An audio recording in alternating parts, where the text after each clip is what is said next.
And I want to know from you, Gio, what do you see? Like we're illustrating where some of the hiccups are between ideological camps and stuff like that. What do you see as a very real 3D way that solutions can start becoming systemic? Oh, that's a very difficult question, but I think ultimately the most cliche and drawn out answer throughout all histories, the answer is always love. You know, it's just really tapping into that feeling of love and having compassion and not trying to judge whether this is good or bad or right or wrong, and just sort of being there in support. And what I found has been the most helpful right now, like what we're doing here in Toronto, is creating community, men's groups, online calls for support, just to allow people to be seen and heard and sharing how they're feeling.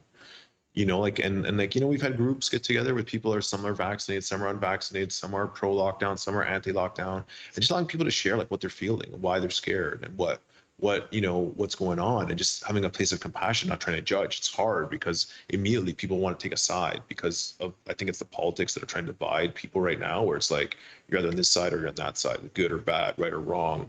And it's like just remembering that like we're all human, and that's not a clear action step, but for me it's like trying to like always understand where people are coming from and just trying to show up in a place of love and not from fear.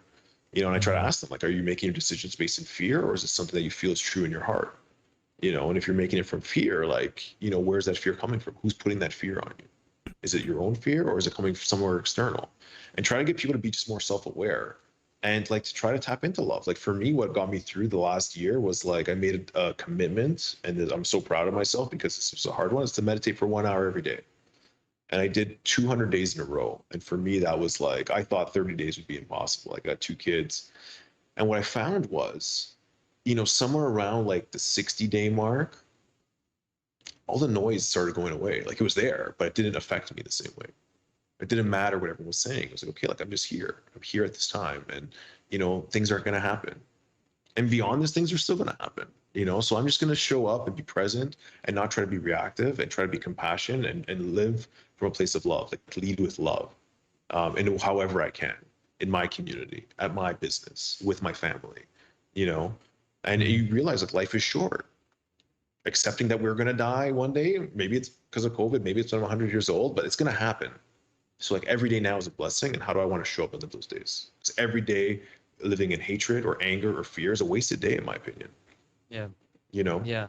So I don't know if that answers your question, It but does. like it's more like a mindset to try to be in, because that's what changes it for you. That changes your whole outlook on the world. It stops everything because it stops for you. Because now you can live from a place of love and acceptance. Like, okay, like I'm okay now. Right. And so like when your perception of the world changes, it actually changes, because the way you see the world is what changes. Sorry, you were gonna say something there. I didn't mean to. Well, I love it. And what that brought up for me was something that Kimberly Gamble said one time. And I asked her, I was like, so what is the real action steps moving what you see as being the solutions into the world? How do you bring it to the world and everything like that? And oh, no, I'm sorry. She's doing that part. What I said was, when other sectors of your model, because the Thrive movement has a whole model to it, when other sectors start growing on their own, like what do you feel would be like their action steps? How do we, you know, is there a blueprint? Is there a formula? And she was like, Ben, I'm so in love with the mess of freedom. Like if you do the right thing and you do it all the time, and others around you are inspired by that, you can't orchestrate what's going to save us all. You can't. Like, stop trying to orchestrate it. Having plans is good. What is it? It was from World War II, the British Prime Minister. What was his name? Churchill. Yeah, he said, what is like something about plans. Like plans plans are laughable, but they're also invaluable, right? There's something about making the plans that pushes the ball down the field anyway. And it was almost like you were saying, like, you know, if there's something that you think you want and you got to go for it, even if deep down inside it's not what you want, there's something about either deconstructing your reality or just moving along the path that will tell you deeper. It'll give you deeper language. Is this what I really wish to bring to the world? And I find that there's a lot of people that have like the to-do list. They've monetized it. They've business modeled it. They've turned it into a thing that's like, in 90 days, we could have blah, blah, blah. And probably all of it is true, but will it happen? Will people feel that thing that you felt with Wim Hof, where you're just complete surrender?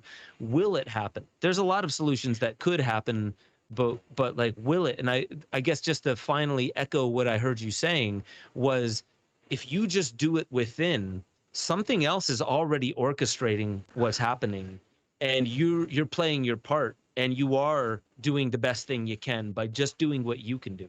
Well, let's put it this way, and I love what you're saying.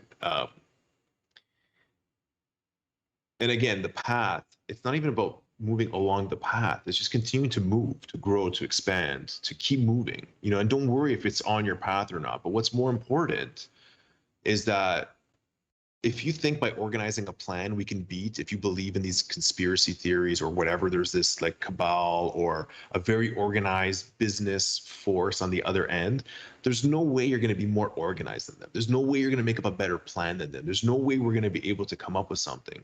But it doesn't mean we cannot change and create a shift energetically.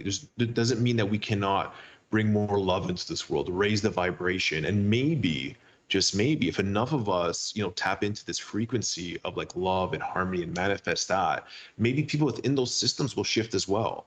Maybe people within the systems, it's like, you know, hacking the code of creating a shift within that by just raising the vibration. And it feels like, if you look at it from a bird's eye view or from, you know, 1,000 feet up, and you're looking, it's like, hey, is someone trying to suppress a transformation globally right now that's about to sort of happen? Like maybe they know something's underway where like people are shifting and waking up, they're doing everything they can to pump the fear because there's no way they can stop this wave. And if that's the only way through, then yeah, we should be trying to raise our vibration, to love as much as possible, to spread that, because eventually that will break through anything, in my opinion, even if you have to die for that. You know, even if you have to go all the way to say, yes, you know what I mean? I believe this and I'm going to stick with it all the way and not succumb to fear. I think that's how the shift happens. I think that's how we really transcend everything, not from trying to figure it out up here, by embodying it and like just expanding it through here. Dude, Yeah. I love that. And I think Go these ahead, Jordan. systems, I think these systems too, because I'm always somebody, I don't know, it's just like so within my, I don't know, an archetype or whatever. But like, I always think so much about design, and I think it's always, you know, micro and macro, right? So the micro is the individual things we can do on a day-to-day that we have control over, right? Our diet or exercise, our meditative practice, community. And I was actually just putting this on the Discord on the solutions channel for people to go check out. But also the macro, you know, I'm a firm believer in we can design systems with this philosophy built in, right? Where it's systems built around, you know, this sounds really kind of corny, but, you know, love-based systems versus fear-based systems, right? You know, it's systems where you're designing with freedom in mind, as well as empathy, you know, all these concepts that we're talking about and these principles that we should embody. I think the systems, just like set and setting, when you take psychedelics, if you have the right people and they're in the right mindset, it makes the experience that much more powerful and beautiful versus vice versa, right? And so, you know, I don't know. Do you see any certain systems that resonate with you in particular at this time, or is it always just very malleable to anything that stands out? Is there anything Absolutely. in particular? So when I talk about like surrendering to life, it's not about like giving up and saying, hey, the universe, because I get this a lot. Oh, the universe did this, or this is because of the universe. I don't believe in that. I don't believe in fully blaming everything on something external. I believe in taking inspired action, to being inspired to create, to being inspired to bring things in, but from a place of love, from a place of creation. When you tap into that source, you feel it flowing through you. You almost feel like, hey, I can do anything. You know, you feel inspired.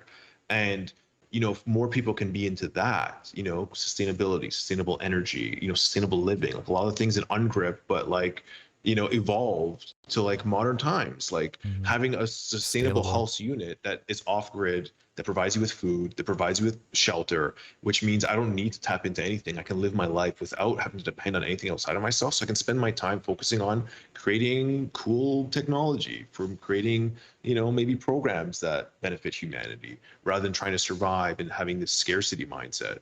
So I do believe there's tons of room for that, and more art and more music and more experiences rather than these monotonous jobs and labor. So I do believe in all that. And I don't believe it's just like, hey, let's let go and just focus on love, everything, and like things are just gonna happen.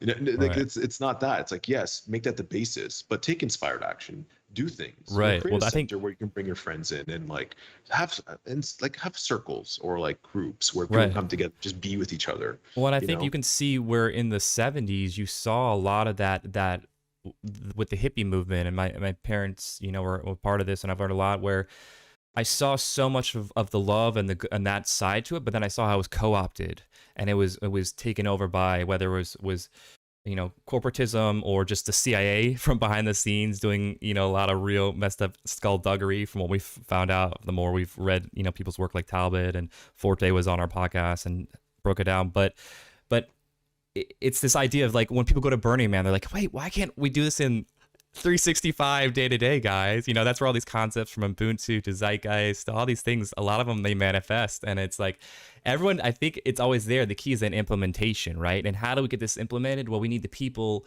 and these systems and the people in place to start becoming more open to this implementation, right? The solutions exist. The key is getting them implemented. So we need more and more people in the system to allow the implementation. Yeah, I hear that. I've recently come to the conclusion that the duality of Earth is always going to be duality. And it's going to be the sliding scale of really Right, dark, right. getting to the edge of darkness, then coming Mm, all the way back, getting to the edge of lightness, because I think we're here to sort of evolve spiritually. And like maybe the next thing is like, hey, once you've gone through this enough where you start like detaching from all that sort of duality and you can mm, show that you can do it, then you're ready for something else. Maybe it's even harder, I hope right. not, but maybe it's more like just chill and like enjoy. But I think Alan Watts talked about the vibration, and like without the bottom of the vibration, you can't see the top of the vibration. You can't experience True. it. There's no sort of juxtaposition. There's no sort of other point where it's just all the same. And that will kind of get boring too, I think. Right. Right. Like it wouldn't be, Stagnation.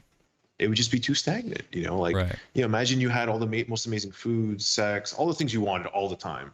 Right. What you Right. think, what you think you would want, after a while you'd be like, hey, like this sucks. I need some like darkness in here The to sort creative of, friction. Yeah. right. Yeah. Well, I think that's always going to exist too. I'm with you there. It's just as we enter this new stage as a planet, and as we become more spacefaring, that's the tricky thing, and that's interesting to me. As we say, what's this precipice point? I mean, what are we saying precipice? This precipice of technology and all these different things now coming to a head. The fourth industrial revolution, the floor turning, all these different terms you hear in the sort of cultural zeitgeist. Make sure y'all head over to benjosephstewart.com, become a member. You'll have access to the growing library of deeper dives where I talk about all the stuff that I really can't talk about on YouTube. Make sure you get involved in the Discord chat. That's where a lot of the conversation is happening, talking about new theories, being able to interweave into the greater conversation that is how we awaken infinity. That's our highest potential. And I just want to remind you, you are the most powerful technology ever known to creation. Wield it like an artist with a conscience.